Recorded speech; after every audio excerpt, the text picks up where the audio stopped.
Hey everybody, welcome back to our channel. In today's video, we are talking about Epic. Me and my husband Stephen are sitting down and going over all of our thoughts for Epic Universe. So this conversation did end up going longer than we planned, so we did split this up into two videos. So in the first video, we are going to give you our initial thoughts about Epic Universe. We're also going to talk through each portal. And then if you'll come back for part two, we're going to go over all the rides and the food. All right, let's get into the video. Walking into Epic Universe, we did not expect to be going to Epic Universe anytime soon. We have a trip planned to go as a family in September. So this kind of caught us off guard. We were lucky and fortunate enough to be able to go for the preview. Our host agency was given a few tickets and we qualified and was able to get those. And then we also, for our second day, was able to utilize the pass holder preview since we were already going to be down there. And then I worked some magic and found us a really good price on a room. So when we got there the first day, we drove to Epic Universe. And you'll see in our vlog, we'll have day 1 and day 2 of the vlog of us at Epic Universe, where we go through the whole day of both days in the park. But overall reaction, what was your first impression walking up to the gate to Epic Universe? You mean the Kronos? Yes, the Kronos. It was really cool. Obviously, it's a big photo op. Everybody stops to get their Instagram pictures and TikTok and Reels. Yes, Stephen's still learning about how to do TikTok and Instagram Reels. Yeah. It's pretty impressive when you walk in, and then once you go through the Kronos, you see the Kronos spinning above with icons for each of the worlds. And then you go into, and you see the big statue of Luna? Luna, yes. Yeah. Luna, and then you see across the park, and you can see across a celestial part to the Grand Helios, and then you see bits and pieces of each of the 4 worlds and their portals. Yes. I thought it was just beautiful. Did anything immediately surprise you walking into Epic Universe? I feel like when I walked in, it was a very impressive view looking out across Celestial Park and the gardens and the fountains, and then you had the Constellation Carousel right there. Plus, you had Helios Grand at the very end. But I was surprised it wasn't as wide as I thought it was going to be when I saw and that's not hating on it, that's just, I thought it would be wider going through Celestial Park when I saw at the preview center, the big model. Yeah, I remember you said a few times it's not as big as you thought it would be. The lands are pretty big. It doesn't mean I didn't like the park. I really did enjoy the park. It just wasn't as big as I initially thought it would be. Right. Yeah, like when you first walk in, it feels bigger because you can't see any of the portals from the entrance. But once you're in the park, again, I remember commenting at one point, it is nice because there's walk paths going from portal to portal. It's not like Islands where you have to walk all the way around the park to get to a land. It's very easy to jump from Nintendo World straight across to Isle of Berk very easily. Yes. So it does feel like when you're in those, say the center of the park, in one of those pathways and you can see all 4, I do feel like it's not as big as people expected it to be. How would you describe the vibe compared to the other 2 parks? I think when we go to Studios, like Studios has always been our favorite park because it's more laid back. I like the and laid it has back like nature, the chilled vibe. Yeah. And then Islands to me is more adventure. Yes, which I think that's the intent. Yeah. Huh. It's kind of like they put it in the title. Yes. Celestial Park, or I guess Epic Universe. It's very grand. Like the music is very well done, and there was one day we walked out of the Nintendo World, or not Nintendo, walked out of the Harry Potter, what's it called? The Wizarding World, whatever you call it. Feel free to edit that out. And you walk out of the portal back into Celestial Park, and then bam, you're hit with the theme for Mario Galaxy. Because when the theme music kicks in, there's a show going on with the fountain in time, in tune with the music. But we walked out, and if you've ever played Mario Galaxy, you'll know what I'm talking about, where the music is just big, grand orchestra music. It was pretty impressive. It was, yeah. And the music can get quite loud in there. Yes. So I do agree that they want you to have that more grand feel. But like, even if you're not by the fountain by Helios Grand, if you're out closer to the Kronos, they still pipe the music through the whole park. Mm-hmm. Yeah, because even the mini fountains throughout the park are synced. They'll still sync with the music. Main fountain, and the music.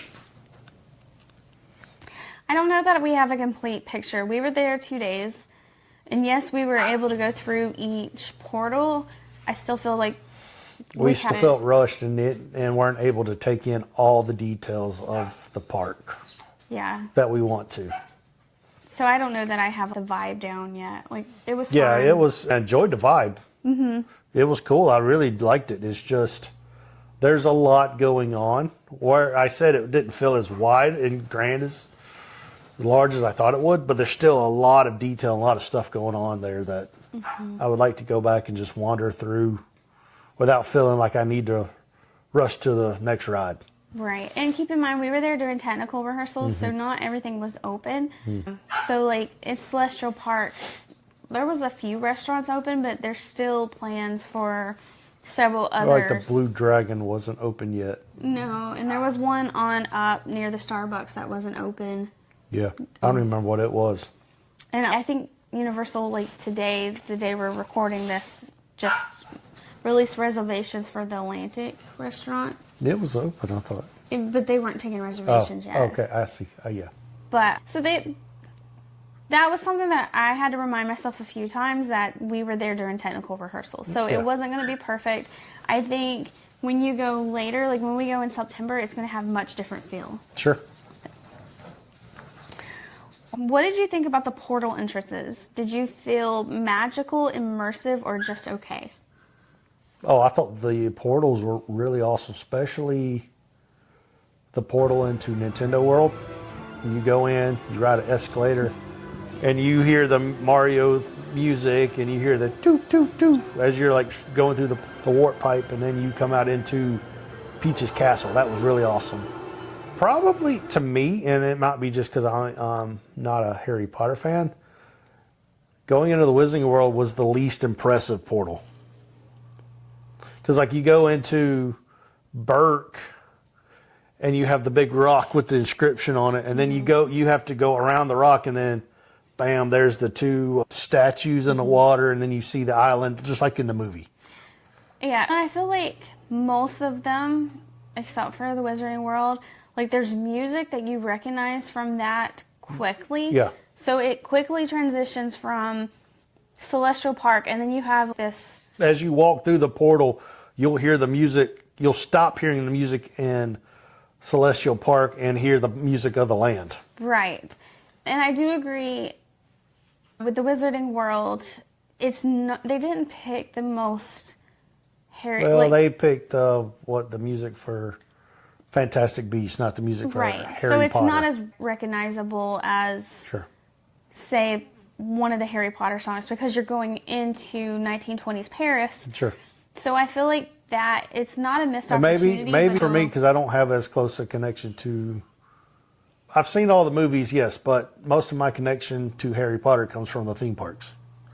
Right. So you hear the classic, I can't do it, but you hear the classic song music throughout all islands and Diagon Alley. Mm-hmm. So you have that connection, whereas in Paris, I didn't have that strong a connection to Fantastic Beasts. I agree. It's not recognizable. As, say, when you walk into Diagon Alley or Hogsmeade and you instantly recognize the music. The land is cool. The land is huge. It's just the entrance was not as impressive. You had the arch. Was it the Phoenix Gate? Is that what they called it? No, that was cool, but the overall, because you go in, when you go through the portal, there's a wall there, and you have to go around the wall, and then you get into the gate, and then it opens up. And that's cool, but with the other lands, you go through the portal really, I thought, pulled the entrance together. And I agree with that, as much as it pains me to say that, because I love the Wizarding World, being a huge Harry Potter fan. But I did feel like it was more magical, or however you want to say it, going into the other 3 portals than it was the Wizarding World. Like, going into Super Nintendo, you really feel like you're going into one of the tunnels in Mario. Going into Isle of Berk, and you hear that music playing, and you see those statues. Don't get me in the feels right now. It's hard not to get hit. You feel like you walked into the opening scene of the movie. Yes. And then even with Dark Universe, I am not, like, I barely know who all the monsters are. I had to ask. How dare you? Yeah. I don't know all the background because I didn't grow up watching the monsters. But still, walking into that, I've seen enough at Universal that I recognize the music, and it's got the mood. Dark, ominous. Yeah. You like walk into the land, and there's just, bam, a graveyard with a big skeleton, Grim Reaper statue. And yeah, I do feel that most of them were very immersive and magical going into it. All right. Was the park easy to navigate or a little confusing? I felt like it was very easy to navigate because it's so open. You can see the lands. You can see pieces of the land sticking when you're in Celestial Park, so it's easy to it's easy to recognize the Isle of Berk or Dark Universe, so you can know which direction you want to go. And to be honest with you, if you just stay on the outside of the park, you'll get all 4 portals. Yeah, and I would say the signs are really good. There's there were signs everywhere. Yeah. And in the lands, they weren't hard to navigate. Mario was mostly one central area, and then you had the tunnel off to Donkey Kong Country. Berk is like a big circle. Isle of Berk and Dark Universe were both just big circles. You couldn't miss. If you just followed around the circle, you would find what you look for. And then Paris was a big T. Yeah. So it wasn't hard to find your way around. No. I felt like it was very easy to navigate. Like, just being there 2 days, I felt like we picked it up fairly quickly. Oh, yeah. Was there any areas you instantly wanted to stay longer? Isle of Berk.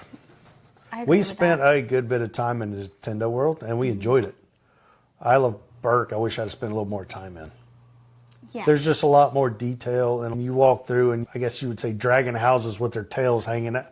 And their tails are swinging. Yeah, it was really cool. There's a lot going on in that land. Like, the detail they put in that land is just baffling. Like, the benches are like wood carving of dragons' heads.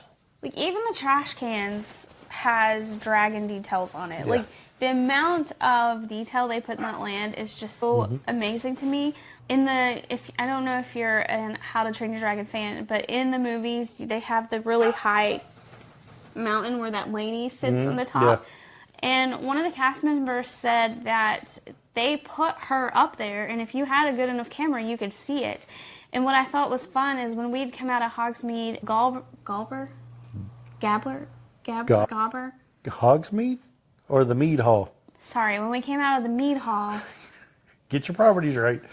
Gobber? Yes? Was talking to some other people, and like he's yelling up to her like he is just, it was amazing. We got to meet Gobber. He was really cool. It was really enjoyable. And he's just out right in front of the Mead Hall, just walking around by his workshop. Having a good old time. Yep.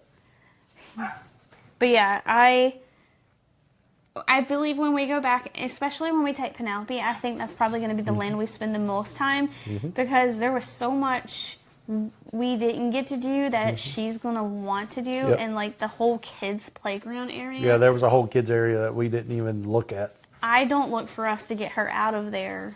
Yeah, I could see we won't spend most of the day in Isle of Berk. Yes. Which land blew you away the most and why?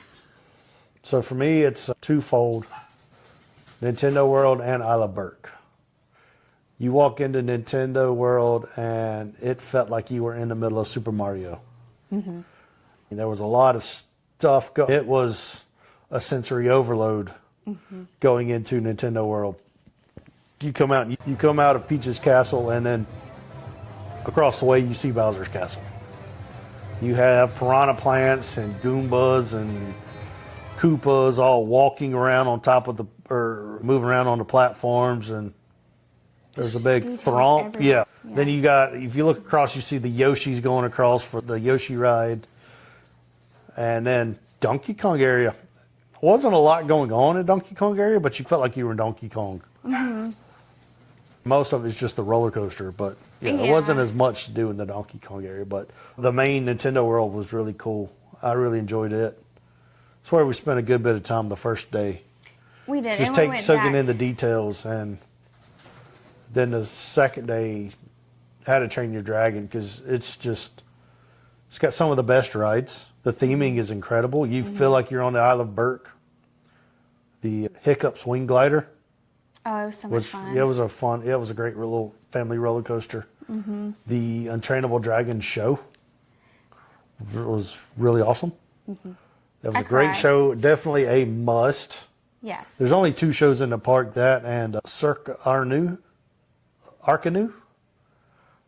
If you only have time to see one, you have to see Untrainable Dragon.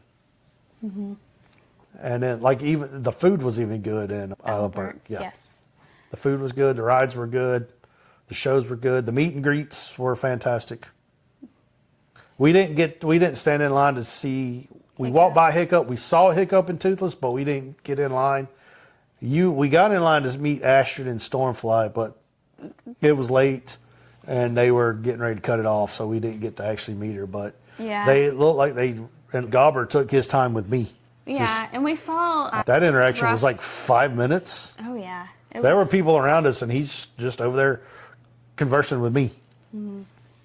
And he's out with the person before you as well. He took his time, and there was a family with some smaller kids before us, and he talked to each child and interacted with them and took a picture. And then when we walked up, he had a long conversation with Stephen about his shoes. Yes. I agree with both of those. I think Nintendo was so nostalgic. Sure. And you keep looking around and seeing something new, and there's so much stuff, and it really is a sensory overload, but it's so much fun. And I agree. I feel like with Donkey Kong, I think there's still more to do in there. Like, they didn't have the meet and greets going on or anything while we were there. Which one? In Donkey Kong. No, there was the Donkey Kong. I think I'd seen some pictures the day we were there on social media. Peach was there, but we never saw Peach. Mm-mm. But we did see Mario and Luigi come out. Mm-hmm.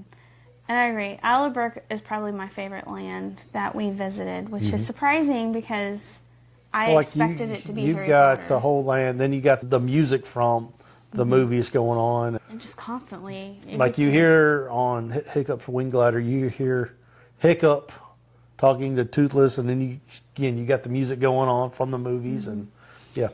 Yeah, and they pick things out of the movies, like at the end of the ride where you can hear Hiccup licking him, and he's like, "Oh, you know that doesn't come out." Yeah. Yeah, they're pulling stuff straight from the movies. Mm-hmm. Did any detail in the theming stand out? I think we hit on this. Yeah, we already hit on it. You skipped that. Did Epic feel like a full day park, or do you think it still needs more? It being, this is complicated. It is complicated. Because this is the first time we've seen a brand new park. Also, keep in mind we were there during technical rehearsals, so where we did ride We got to ride most of the rides once the park is open in full swing. Very limited crowds while we were there. Most rides, 30 minutes. Yeah. Maybe 45, I think, might have been for Minecart Madness. Longest line we waited in. Yes, and I think I saw it up to 60 minutes at some point. So when the park is open in full swing, definitely a 2-day park, maybe even a 3-day if you're a nerd and you want a theme park nerd and you want to go check out the details. Mm-hmm. Yeah, I could see it actually taking you a little longer. There's just so much going on. Because I feel like we were there to experience everything we could, and we still miss details. Like we watch other YouTubers that live in the area and go every day, and they're like, "Oh, I didn't see that. I missed that detail," or "We didn't make it over to that restaurant," or "We didn't get to try this food over here." there's stuff that we regret now that we didn't go do, and it's like, well, we have to wait till September. We didn't know. But yeah, But- I mean, there was a lot. Yeah, like we barely spent any time in Celestial Park except like walking to the different portals. Yeah, we didn't look. We didn't really even go look at the carousel. We did stop to watch the fountain shows. We did. And I feel like There was a whole garden area as you come in that we couldn't even go look at. It was gated. It was barricaded off. yeah. And They were still doing work on it. I think one of the things, like at Magic Kingdom, you have the people that go get their coffees or whatever and they go sit in the grass and they listen to the music. I could see Celestial Park being that Sure. universal version of that because Sure. there is grass area around that fountain. And I could just see us going, when we are able to go for a week or something, and grabbing a drink and going down there and sitting and just enjoying the music and the lights at night. Sure, that part really comes alive at night. Yes, yes. So I do feel like it's at least a 2-day park Yes. because you need to be able to conquer and like, I could see you doing half the park one day and half the park the other. Which was our original plan, and then that devolved quickly. Yeah. That's all for today's video. Thank you so much for watching. And if we can help you plan your next trip, please reach out to us at letsmakememoriestravel.com, or you can email me at Christina@letsmakememoriestravel.com. All right, so please come back for part 2. In part 2, we're going to talk about our favorite food we had and all of our favorite rides. So we'll see you in the next video. Bye.